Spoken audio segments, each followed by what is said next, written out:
Hello everyone and welcome back to episode 115. I hope that you are all well and that you're having a lovely week. I am sat in paradise right now.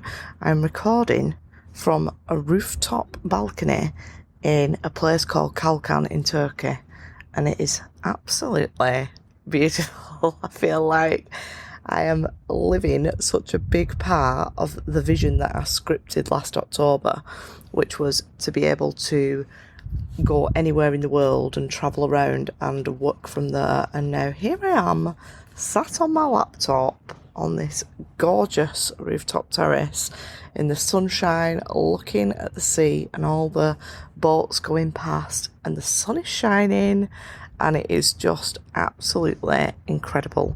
I was woken up this morning at 5:45 and the call to prayer was going on, and there was also a massive thunderstorm, and now the sun is shining. It's just gorgeous, guys. So if you're looking for a new holiday destination, I would highly recommend this place, Kalkan in Turkey. It's absolutely gorgeous. So yeah, I'm really feeling very, very grateful that I get to do this now. It's still a bit wild because this time last year I was still in my 9-to-5 job. I had no idea, absolutely no idea how this was going to be possible. I just started expanding my consciousness by being in a group of people and surrounded by people who were also on their own journey and with our mentor. And now it's just the best decision I've ever made in my life because everything is very, very different. So if you would like to start creating change in your life, then you can join us in the membership, and Power State membership is now open, and I am so proud of my amazing members that are already creating such incredible shifts and bringing amazing things in, because they're studying the content in there, they're joining me for the live masterclasses, they're coming to the live Q&As and asking questions, they're having the one-to-one sessions so that they can learn how to create their own vision board life. And there's already some serious shifts happening in consciousness. So whatever area it is that you want to create a new experience in, you can absolutely do that without any doubt. So come and join us. And also, I just heard a motorbike going past, so if you can hear any noises, I hope it's not too loud or wafty. It's not very windy, but please bear with me. So anyway, this week I want to talk to you about the one real difference between those people who succeed in actually creating something in their 3D reality using the law of assumption, and those who feel that they understand it but maybe they're not able to bring it in, and they don't really get why they do, why they're not able to do that.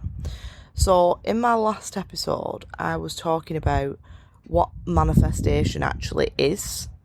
I'm just going to check that it's not too windy. Hang on. Oh, I can hear the wind a little bit, but maybe you could just bear with me, guys, because I don't really want to go inside. It's beautiful out here. So if it gets too windy, I will move inside. Anyway, last week I was talking about what manifestation actually is and how you have already been manifesting for your whole life. So you are already very proficient at it, whether you know that or not. So what I'm teaching you through this podcast, through the membership, is how to manifest consciously, because you're already manifesting. I don't need to show you how to do that. I'm just showing you how to do it consciously, so how to become the person who selects exactly what they would like to experience in that reality, because you are always manifesting all the time, but generally it's unconsciously, so you're doing it without awareness of what you're creating, and therefore you're ending up creating things that you don't enjoy by accident, which is, I've done it, everybody does it, like we all do it because we don't know about this stuff until we really get into it. But the law of assumption is working 100% of the time. It never ever turns off. There is no way to turn it off. There's only the option to take charge of it and direct it where you'd like it to go. So a way to imagine that is think of a car that never ever stops moving. So there's no keys. You can't turn the ignition off. The only option is to either sit in the passenger seat where you're just screaming because this fucking car's taking you on a joyride and hurling you about and crashing you into the curbs and driving you to places that you don't like. Or the other option is that you move over to the driver's seat and take the wheel and start driving the car towards a destination that you enjoy and doing it much more smoothly. But there's no option to turn off the ignition. The car is going to move regardless of whether you drive it or not, and that's exactly like the law of assumption. It's going to work whether you do it consciously or not. So when people understand this, they then begin to apply the law consciously, and it sometimes seems that some people are able to get the manifestation and others are not, and people get confused about like why that is. And the main reason that I can see that comes down to is persistence. That's the difference between the two. So your ability to disregard the 3D and remain persistently in the assumption of the manifestation being complete, that it's already yours, is the difference between you seeing it manifest in the 3D or not. So then why do people not persist in that vision? Well, there's a few reasons, in my opinion. There's probably more than these, but these are the main ones that I come across. So the first one is that although somebody might understand that consciousness is the one and only reality, and they get the idea of that we are the only ones creating our experience, that we are the only operant power, and that everything that we see in our 3D is a shadow, it's the past tense of what we've already created using our consciousness, they don't actually accept it. They don't really accept it. They understand it, they get it, they can see that it's probably true, they understand that could make sense, but they haven't yet reached the level of it being a deep knowing. You know, it's a knowing, it's a fact for them. And I think a good indicator of whether you are at that point where you've got it as a complete knowing is to ask yourself these questions. So listen to these questions and think about what's your answer to this. So do you still often experience a feeling of like worry or panic or a sense of being out of control? Now, we all do that sometimes, even if you absolutely know it, because we're human. But are you often experiencing that feeling of worry about something or panic about something, or a feeling of not being in control of it and feeling like you don't have any power to change the outcome? Do you find yourself having an emotional reaction to undesired circumstances? So something happens in your 3D and you like get upset about it, or you get really angry about it, or you have a deep emotional reaction to something that you don't like. Do you feel that things are happening to you? Is that how you understand reality? Do you feel that things are just happening to you and that there's nothing you can do about it? Do you find that you keep getting yourself stuck in a loop of spiraling deeper and deeper into circumstances that you don't like?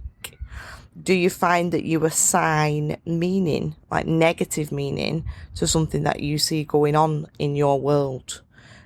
Do you, and this is a really big one, do you sometimes find that you are still trying to manipulate the 3D, whether that be a person, a situation? Are you trying to do something in the 3D to manipulate the outcome? And do you ignore your intuitive pulls because you've come up with a reason why you can't? So you want to, for example, you want to join the membership, but you can't do it because you've not got time, or you've not got enough money, or you've something, you're too busy with the kids, or whatever it is. Are you, and it could, it doesn't have to be about anything like that. It could be following a career path. It could be, joining a club where you can learn a new skill that you really pull towards, but you can't do it because of this, this and this. Are you ignoring intuitive pulls because you have come up with a reason why you can't based on circumstances? So if you answered yes to any of those questions, that suggests that perhaps you haven't fully integrated the idea that consciousness is the one and only reality as your absolute truth. And I really want you to give yourself grace for that if that's the case, because fuck me, it's deep, isn't it? Like, you know what I mean? It's very deep. There are still areas of my life that I have to consistently remind myself that I am the one creating, because I can fall into feeling like things are happening to me rather than I'm creating them. And let's be honest, it is the exact opposite of everything that we have ever been conditioned to believe about the way that reality works. So it does take time, it takes repetition, it takes studying of that concept that consciousness is the one and only reality. It takes you testing it out on a smaller scale in order to really allow yourself to accept it. But when you do, when you do, you will experience a sense of peace about your 3D circumstances that you have never experienced before, because you will understand that this car that so far has been taking you on a fucking joyride for all this time and just scaring the shit out of you is actually your car, and at any point you can take the seat as the driver and enjoy driving it. So that's the first reason that people find it difficult to persist in the assumption that your manifestation is already done. It's a lack of a deep knowing that you are the one with the creative power in your world. So if you found that you answered yes to those questions, I would really encourage you to go and study that concept, really soak yourself in it, test it out, do small little things like the stalk experiment that I talked about a few episodes back. Choose an object and decide that you're going to see it. Think of a person that you've not seen on social media and you've not heard from for months or years, and allow yourself to receive that person coming into your 3D reality. Oh, we've got a truck going past. I hope you can hear me. I'm going to have to bloody record it all again if you can't. Anyway, right, so, and I can't remember what I've said. So the next reason is that we experience life with these false perceptions of time and space. Time and space does not exist. It's been proven that it doesn't exist. Scientists will tell you it doesn't exist. However,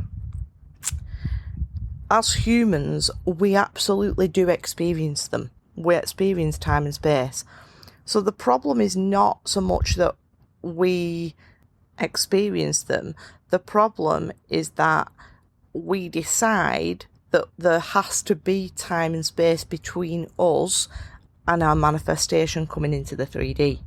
So yes, we experience the illusion of the passage of time and the illusion of space, and it feels very real, and it doesn't actually matter at all. It doesn't cause us to not be able to manifest something. What causes us to not be able to manifest something is thinking that we don't have the ability to collapse it, because we do. We have the ability to collapse it in an instant in order to receive a manifestation in the 3D.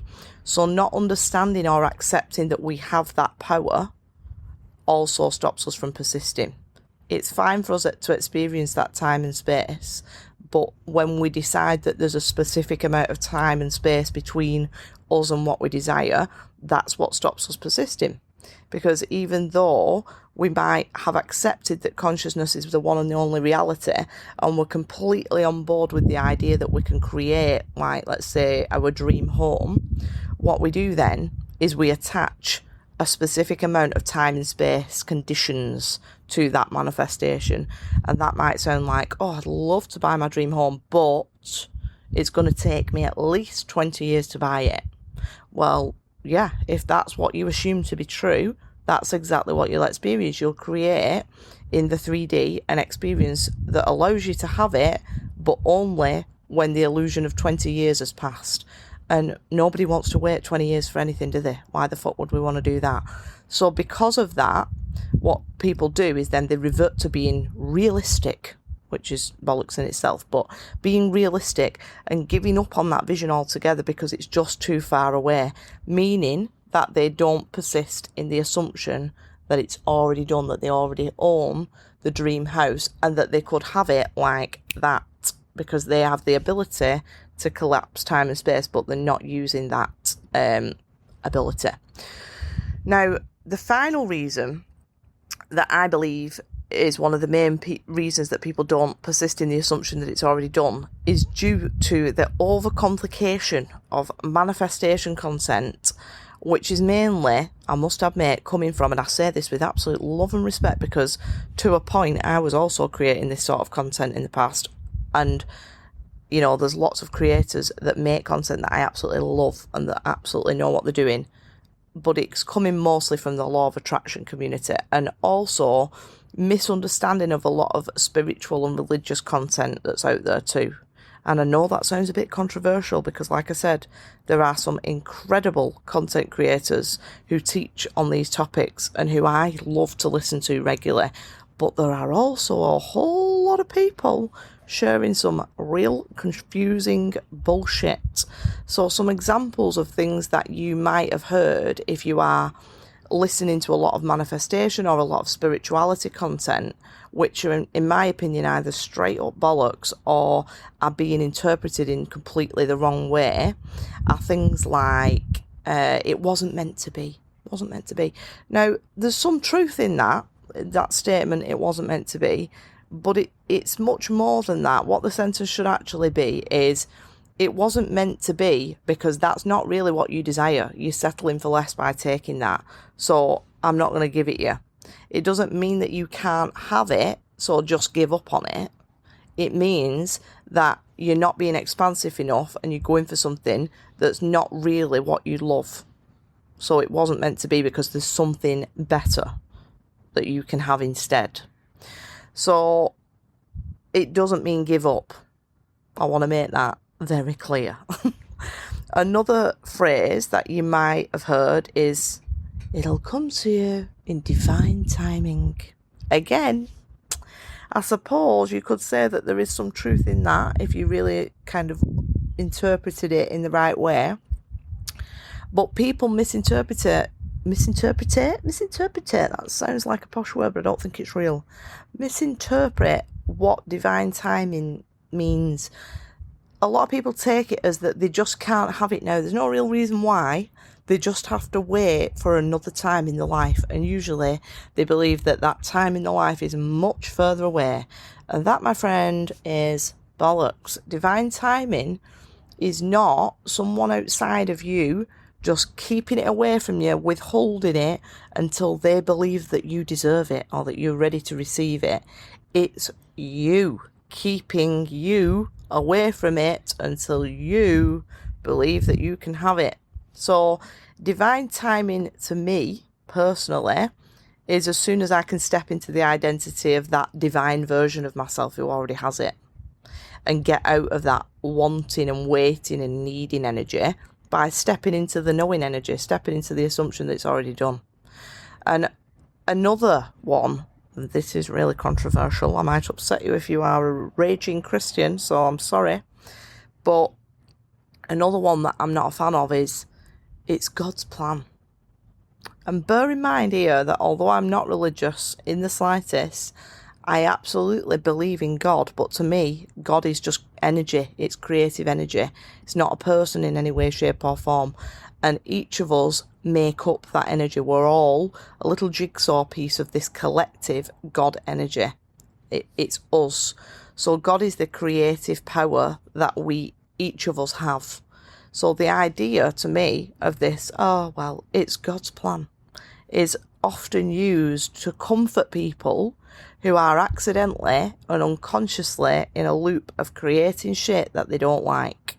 And I do not subscribe to this idea of this almighty bloke in the sky who is deciding that some people are going to have a great life while other people are going to spend it struggling. Some people get to have abundance and some people get to have complete lack, and that's just God's plan. It doesn't make any sense to me at all. God's plan, that phrase, takes the God out of you and it places it outside of you so that you're losing your power, so that you become somebody who is at the mercy of this powerful being who's making all the decisions. And I really hope I don't offend anyone by saying this, but again, that sounds like absolute bollocks to me. You are the only powerful being. You are the God of your reality. So this idea of God's plan causes people to give up on the desires and not to persist in the assumption that it's already done, because they think it's just not in the plan that this God has for them.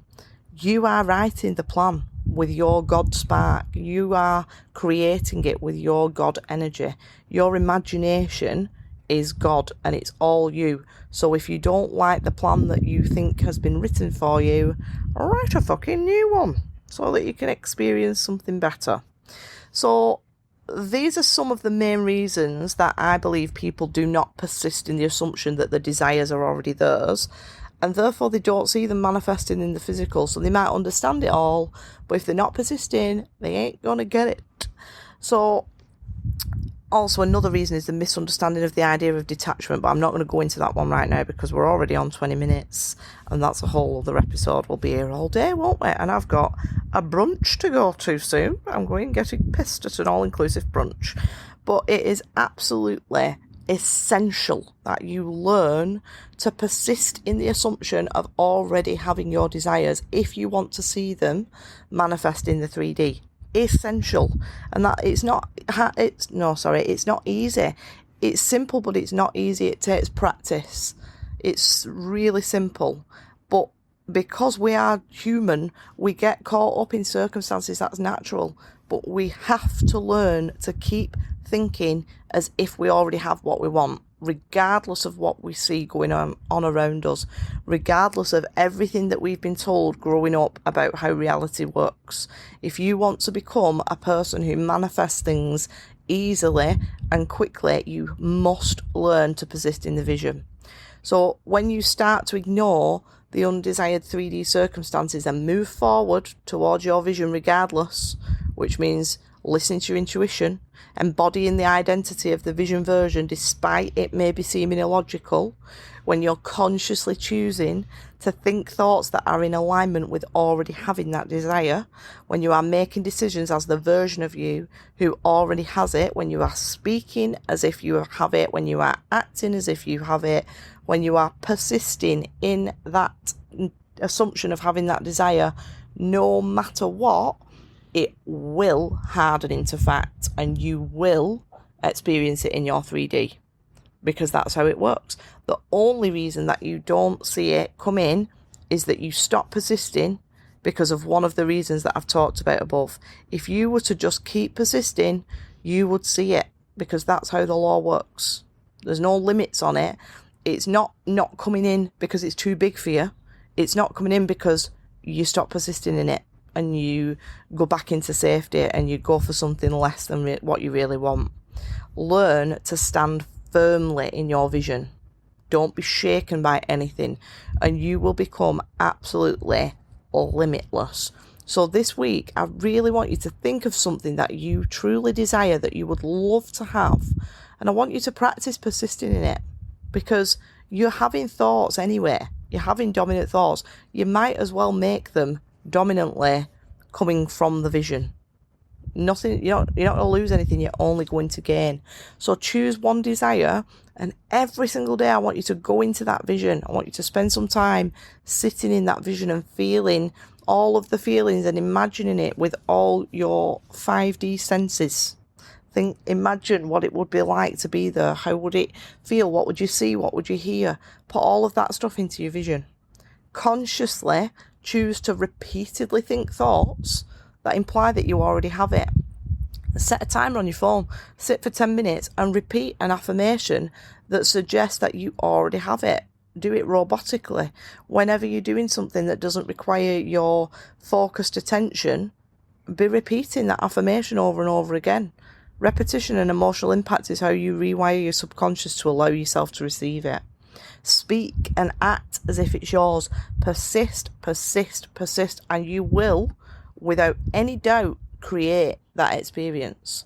So I hope that you've enjoyed this episode. If you have, come and join me and the other amazing people who are already in the membership. I am so excited about the shifts that are happening for the people that are already in there. We've got people healing illnesses, people leaving their jobs, people building businesses, people having incredible opportunities open up to them like magic after just a day or two of studying the content.